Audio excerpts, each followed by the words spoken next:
Hello everyone, welcome to unique learning system. और आज मैं फिर से उपस्थित हूँ एक नए मुद्दे के साथ। और आज का हमारा बहुत ही अहम मुद्दा है पैतृक संपत्ति में बेटी का अधिकार।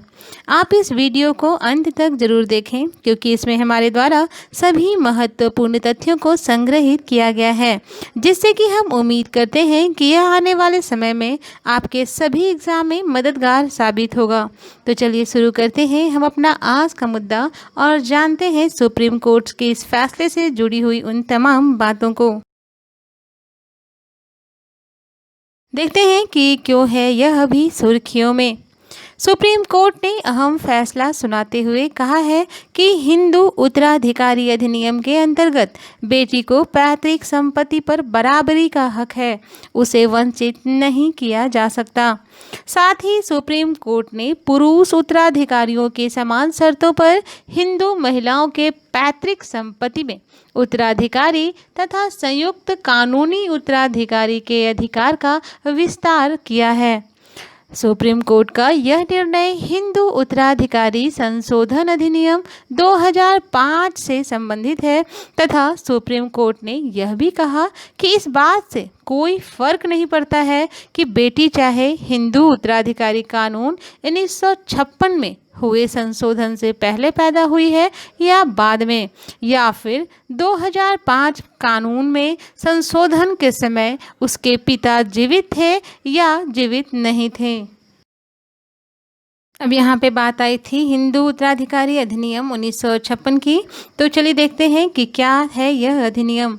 हिंदू कानून की मिताक्षरा धारा को हिंदू उत्तराधिकारी अधिनियम 1956 के रूप में संहिताबद्ध किया गया।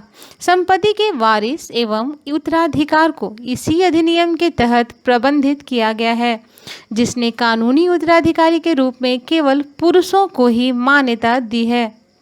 यह उन सभी पर लागू होता है जो धर्म से मुस्लिम, ईसाई, फारसी या यहूदी नहीं हैं।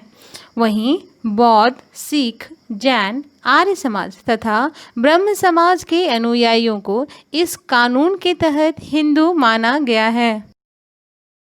एक अविभाजित हिंदू परिवार में कई पीढ़ियों के संयुक्त रूप से कई कानूनी उत्तराधिकारी मौजूद हो सकते हैं।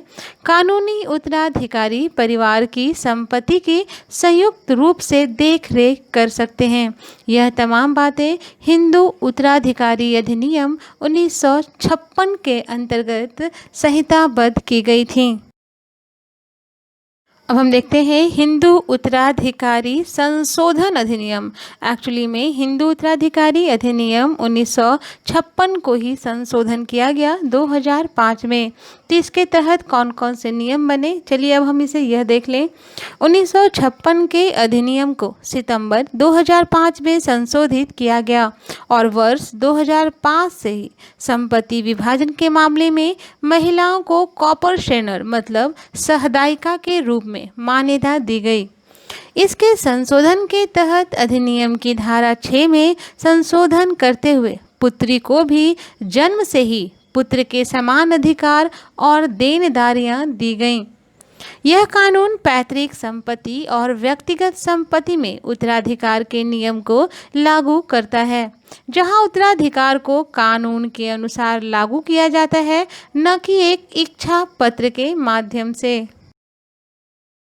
अभी हमने पिछले स्लाइड में देखा था हिंदू उत्तराधिकारी अधिनियम 1956 में एक शब्द आया था मिताक्षरा कानून। तो चलिए देखते हैं कि क्या है यह कानून। मिताक्षरा पद की उत्पत्ति याज्ञवल्क्य स्मृति पर विज्ञानेश्वर द्वारा लिखित एक टीका के नाम से हुई है। भारत के सभी भागों में इसका प्रभाव देखने को मिलता है और यह बनारस, मिथिला, महाराष्ट्र एवं द्रविड़ शैली में उप विभाजित हैं। इस कानून के तहत जन्म से ही संयुक्त परिवार की पैतृक संपत्ति में पुत्र की हिस्सेदारी होती है। पत्नी बंटवारे की मांग नहीं कर सकती है, लेकिन उसे अपने पति और पुत्रों के बीच किसी भी बंटवारे में हिस्सेदारी का अधिकार दिया गया है। अब हम देखते हैं दया भाग कानून। जिस तरीके से मिताक्षरा कानून था, वैसे ही दया भाग कानून भी बनाया गया था।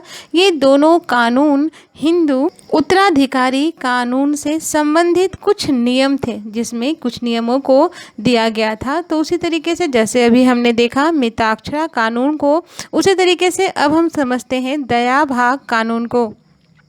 दया भाग पद जिमुत वाहन के द्वारा लिखी गई समान नाम की पुस्तक से लिया गया है। इसका प्रभाव बंगाल और असम में ज़्यादा देखने को मिलता है। इस कानून के तहत पुत्र का संपत्ति पर जन्म से कोई स्वतः स्वामित्व अधिकार नहीं होता है, परंतु वह अपने पिता की मृत्यु के बाद स्वतः ही इस अधिकार को प्राप्त कर लेता है।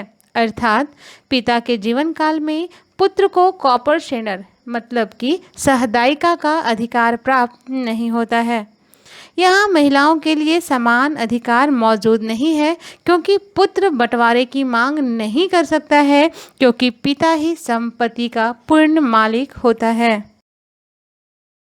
देखते हैं निष्कर्ष को। भारतीय समाज में परंपरागत तौर पर पुरुषों का ही वर्चस्व रहा है। सभी सामाजिक व्यवस्थाओं का संचालन करने का अधिकार तथा अन्य विशेषाधिकार पुरुषों को ही प्राप्त हुए हैं, जिसकी वजह से समय समय पर यह विवाद का मुद्दा बनते आया है। सुप्रीम कोर्ट का यह फैसला संविधान और कानून के न केवल समानता के पक्षधर है, बल्कि महिलाओं के उत्थान के लिए अतिरिक्त प्रयास के भी हिमायती हैं। आज के लिए बस इतना ही। और यदि आपको यह वीडियो अच्छा लगा और अगर आपके उम्मीदों पर यह खरा उतरा, तो आप इसे एक लाइक ज़रूर करें। आपका एक लाइक हमारे मोटिवेशन को बढ़ाने के लिए काफ़ी होता है।